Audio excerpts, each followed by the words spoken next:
ഈ പത്തനംതിട്ടയിൽ നീറ്റ് പരീക്ഷയിൽ ആൾമാറാട്ട ശ്രമം എന്ന സംശയം. വ്യാജ ഹാൾ ടിക്കറ്റുമായി തിരുവനന്തപുരം സ്വദേശിയായ വിദ്യാർത്ഥി പിടിയിലായി. എ വി ജയശങ്കർ പത്തനംതിട്ടയിൽ നിന്ന് ചേരുന്നു ടെലിഫോൺ ലൈനിൽ കൂടുതൽ വിവരങ്ങളുമായി. ജയ്, ഈ ആൾമാറാട്ടം എന്നത് ഒരു സംശയം മാത്രമാണോ? എന്താണ് ഇങ്ങനെ ഇൻവിജിലേറ്റർക്ക് തോന്നാൻ കാരണം?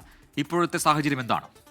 അതായത് പ്രജിൻ, ഈ പത്തനംതിട്ടയിൽ നടന്ന നീറ്റ് പരീക്ഷയിലാണ് വ്യാജ ഹാൾ ടിക്കറ്റുമായി വിദ്യാർത്ഥി പരീക്ഷ എഴുതാൻ വന്നു എന്ന് പോലീസ് സംശയിക്കുന്നത്. ഈ ഹാൾ ടിക്കറ്റിൽ ചില പ്രശ്നങ്ങൾ കണ്ടതോടുകൂടിയാണ് പരീക്ഷയുടെ ചുമതലയുള്ള സെന്റർ ഒബ്സർവർ പോലീസിൽ പരാതി നൽകിയത്. ഈ പരാതിയുടെ അടിസ്ഥാനത്തിലാണ് തിരുവനന്തപുരം സ്വദേശിയായ വിദ്യാർത്ഥിയെ നിലവിൽ പോലീസ് ചോദ്യം ചെയ്തുകൊണ്ടിരിക്കുന്നത്. പത്തനംതിട്ട തൈക്കാവ് സ്കൂളിലെ പരീക്ഷാ കേന്ദ്രത്തിൽ വെച്ചാണ് ഇത്തരത്തിൽ ഈ വ്യാജ ഹാൾ ടിക്കറ്റാണെന്നൊരു സംശയത്തിന്റെ അടിസ്ഥാനത്തിൽ ഇത്തരത്തിൽ വിദ്യാർത്ഥിയെ പോലീസ് കസ്റ്റഡിയിലെടുക്കുകയും നിലവിൽ ചോദ്യം ചെയ്യുകയും ചെയ്ത തിരുവനന്തപുരം സ്വദേശിയായ മറ്റൊരു വിദ്യാർത്ഥിയുടെ പേരിലുള്ള ഒരു വ്യാജ ഹാൾ ടിക്കറ്റ് ചമച്ച് ഈ വിദ്യാർത്ഥി പരീക്ഷ എഴുതാനെത്തി എന്നാണ് പോലീസിന്റെ പ്രാഥമികമായ നിഗമനം. ഈ ഹാൾ ടിക്കറ്റ് ഒത്തുനോക്കിയ ഘട്ടത്തിൽ ഈ ഹാൾ ടിക്കറ്റുമായി ബന്ധപ്പെട്ട പരിശോധനകൾ നടത്തിയ ഘട്ടത്തിലാണ് ഇത് അസാധുവായ ഹാൾ ടിക്കറ്റാണ്, സ്വാധുവായ ഹാൾ ടിക്കറ്റ് അല്ല എന്നൊരു നിഗമനത്തിൽ പരീക്ഷയുമായി ബന്ധപ്പെട്ട ആളുകൾ എത്തിയത്. പിന്നാലെയാണ് സെന്റർ ഒബ്സർവർ പോലീസിൽ വിവരമറിയിച്ചത്. പോലീസ് എന്തായാലും ഈ വിദ്യാർത്ഥിയെ ചോദ്യം ചെയ്തുകൊണ്ടിരിക്കുകയാണ്. വിദ്യാർത്ഥിയുടെ കുടുംബാംഗങ്ങൾ ഉൾപ്പെടെയുള്ള ആളുകൾ സ്റ്റേഷനിലുണ്ട്. എന്തായാലും വിശദമായ ചോദ്യം ചെയ്യലിന് ശേഷമായിരിക്കും